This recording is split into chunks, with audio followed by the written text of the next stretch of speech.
সকালবেলা তো উঠে পড়েছি আর সংসারের কাজ করতে শুরু করে দিয়েছি। আচ্ছা, আমার মতন সংসারের কাজ করতে কে কে ভালোবাসো কমেন্টে অবশ্যই জানাবে। রাধে রাধে, আমি মৌসুমি। কেমন আছো তোমরা সবাই? আশা করি ভালো আছো, আমিও ভালো আছি। তো চলে আসলাম আমার আর একটা দিন তোমাদের সঙ্গে শেয়ার করতে। আমার ভিডিওগুলো কেমন লাগে তোমরা অবশ্যই কমেন্টে জানিও, আর তোমরা কেমন আছো সবাই সেটাও জানিও। আমি তোমাদের সঙ্গে আজকে একটা কথা শেয়ার করব। আচ্ছা বলো তো, বাড়ির মেয়েকে যেভাবে রাখা হয় বাড়ির বউকে কি সেইভাবেই রাখা হয়? তোমরা অবশ্যই জানাবে। যে যতই বলুক যে হ্যাঁ, আমাকে আমার শ্বশুর শাশুড়ি ভীষণ ভালোবাসে, ভীষণ যত্নে রাখে, নিজের মেয়ের থেকেও বেশি ভালোবাসে, আমি মানতে পারছি না। কারণ কি বলো তো, ওটা কোটিতে একটা হয়, ঠিক আছে? আর আমার মনে হয় না এরকম মানুষ পৃথিবীতে আছে বলে। আর থাকলেও সে খুব ভাগ্যবতী যে তার মেয়ের থেকেও তার বৌমাকে বেশি ভালোবাসে। সেই বৌমাটা তো কপাল করে এসেছে, তাই না? তো আমার তো মনে হয় না। কারণ কি বলো তো, বাড়ির বউদেরকে সবসময় বলা হয় মেয়ের মতো ভালোবাসি, তো অথচ কিন্তু মেয়ের মতোই থাকে, মেয়ে কিন্তু কখনো হয় না। তোমরা কি ভাবছো আমি আমার কথা বলছি? তবে হ্যাঁ, আমি সবার কথা বলছি, এটা আমার ক্ষেত্রেও।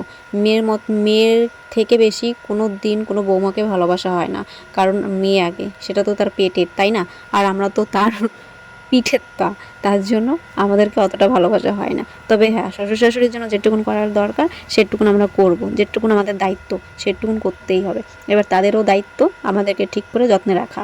তবে সেটাও আমার শ্বশুর শাশুড়ি অন্তত করে, আর আমাকে ভীষণ শাসনেও রাখে। তবে এটা আমার বেশ ভালো লাগে। আজকাল যুগের বউদের থেকে আমি অনেক ভালো আছি। আচ্ছা, কেন বলছি এই কথা? এখনের যুগ কি এসেছে দেখো, চারিদিকে শুনছি যে এর বউ ওর সঙ্গে চলে যাচ্ছে, ওর বউ ওর সঙ্গে চলে যাচ্ছে। তার মানে কি আমি একটু শাসনে আছি, ভালো আছি না? আমার শ্বশুরমশাই যে আমাকে একটু শাসনে রেখেছে, সেটা আমি বেশ ভালো আছি। আর আমি ভালোভাবেই মানি যে হ্যাঁ, একটু শাসন অন্তত বাড়ির বউদের থাকা লাগে। তারপরে তো আবার ভালোও বাসে। এমনি বলবো না যে ভালোবাসে না, ভালোও বাসে। হয়তো মেয়ের মতন না, কিন্তু যতটা ভালোবাসা ততটাই ভালোবাসে। আর এমন তো না যে আমাকে খেতে দিচ্ছে না, পড়তে দিচ্ছে না, আমার দিকে সবসময়ই খেয়াল রাখছে। তারপরেও কি বলতো, একটু শাসন প্রতিটা বাড়ির বউদের দরকার, নাহলে প্রতিটা বাড়ির বউ না উচ্ছিন্নে চলে যাবে। আচ্ছা বলো তো, বিয়ের পরে কিভাবে একটা মেয়ে অন্য একটা ছেলেকে ভালোবাসতে পারে? এটা কি সম্ভব? আর সম্ভব যদি হয়েও থাকে, সেই বা মেয়েটার যদি কোনো বাচ্চা কাচ্চা না হয়, সে ব্যাপারটা আলাদা। কিন্তু ছেলে মেয়ে থাকা সত্ত্বেও অন্য একটা ছেলেকে কিভাবে ভালোবাসে? সেই পরিমাণে বৃষ্টি হচ্ছে, দেখো গাইস, সেই পরিমাণে বৃষ্টি হচ্ছে। সকালবেলা কি শুরু হয়ে গেছে, কালকে রাত থেকে বৃষ্টি হচ্ছে। আর আমি এই যে আটা মাখছি, তোমরা তো দেখতেই পেয়েছো আমি আটা মাখছি। এই যে আটা মাখছি,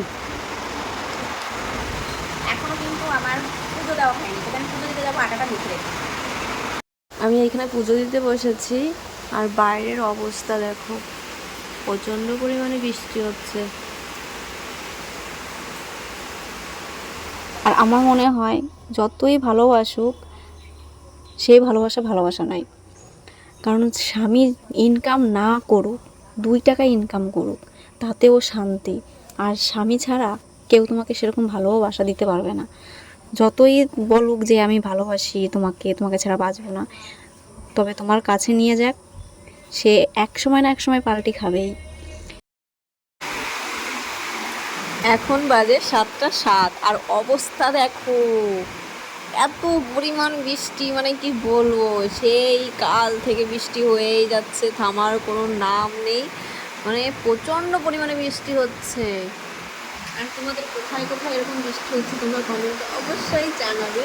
এখানে তো প্রচণ্ড বৃষ্টি হচ্ছে, আর মোবাইলে হয়তো দেখা যাচ্ছে যে পরিষ্কার আছে, কিন্তু না, পরিষ্কার না, পুরো অন্ধকার হয়ে গেছে। আর চারিপাশেই অন্ধকার। এই বৃষ্টিটা মনে হচ্ছে সব জায়গায় হচ্ছে, শুধু আমাদের এইখানে না, মনে হচ্ছে সব জায়গায় হচ্ছে। তো চলো, প্রতিদিনের মতন আপডেটগুলো তোমাদের দেবো, যে আমার ভিডিওতে আমি কী কী করি। এখনও রুটি বানানো হয়নি, আমি একটু ভিডিও এডিট করছিলাম বসে বসে, তো একটু বাদে গিয়ে রুটি করবো, সেটাও তোমাদের সঙ্গে শেয়ার করবো।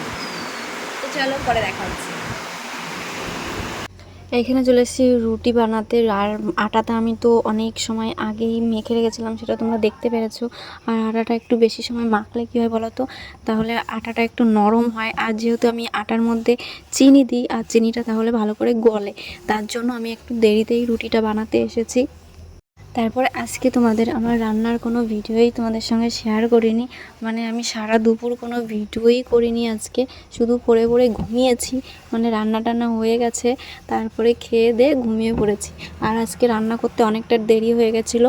বাবা এনেছে চিংড়ি মাছ, আর সেই চিংড়ি মাছ কাটতে কাটতে অনেকটা সময় লেগে গেছিলো, তার জন্য আমি আর কোনো ভিডিওটাও করতে পারিনি, আর ভিডিওটা করার মানে সময়টাও পাইনি। চিংড়ি মাছ এনেছিল প্রায় 1 কেজি চিংড়ি মাছ, আর সেইগুলো ছাড়াতে অনেকটা সময় লেগে গেছিলো। তারপরে বাবা আবার খাবে চিংড়ি মাছ পাতায়, আবার খাবে চিংড়ি মাছ ভাপা। আমাদের চিংড়ি মাছ পাতায় দিয়েছিল হচ্ছে নারকোল দিয়ে, তবে সেইটা খাওয়া হয়ে গেছে, তোমাদের দেখানো হয়নি। এটা একবেলার জন্য করেছিল, আসলে নারকেল ছিল না তার জন্য। তারপরে আবার চিংড়ি মাছ ভাপা করেছিল।